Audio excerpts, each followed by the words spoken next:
Karthik, two very commonly used retirement baskets are PFs and ULIPs.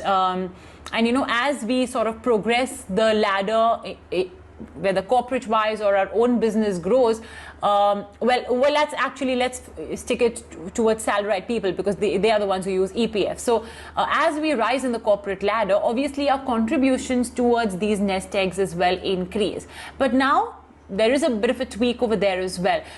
Do you think that would impact someone's investment decision towards PFs, towards ULIPs in a significant manner, or do you think they're still good baskets? See, I think if we talk about the larger segment of the society, it's okay because 2.5 lakh is the contribution, which is effectively 12% of an income, and that your basic income has to be somewhere in the range of something like about 20 lakhs. So it doesn't affect a large majority of Indians per se. So I don't think you need to worry too much about that. But what I have maintained for the last, ever since I have got into this profession of, advising on money matters, I have always maintained, please do not contribute to voluntary provident fund. Provident fund is fine. Whatever is statutory and by law you are supposed to contribute, do that. But then you have other options. Get into SIPs, get into equities, do things that make money for you. In fact, even for the fact that there was benefits available and there are deductions available for NPS. But I tell them that, if you have to do it compulsorily, it's different. But on a voluntary basis, just to save the tax, it's not worth it. Because then that money, even if after you pay the tax, you invest it somewhere else, at the end of 15 years, the multiplier on that money is much larger. And therefore, it's not in your interest to do that.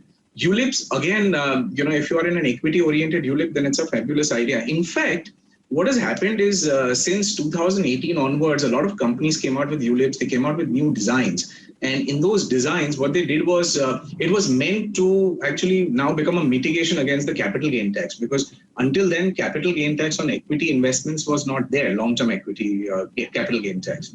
Because that came in, so ULIP suddenly became a very popular product in 2018. And they actually came with a lot of variants for zero cost and zero charges and things like that. And which is why I think this has got plugged into this budget. But again, how many people in India actually invest a 10 lakh premium and a 5 lakh premium per year? Again, this is not for the vast majority of our populace. So therefore, even if you today want to consider a ULIP, you have you have a deduction up to 2.5 lakhs. You can enjoy 2.5 lakhs paid for 10 years. That's 25 lakhs of corpus over 10, 15, 20 years, it accumulates to a sizable sum.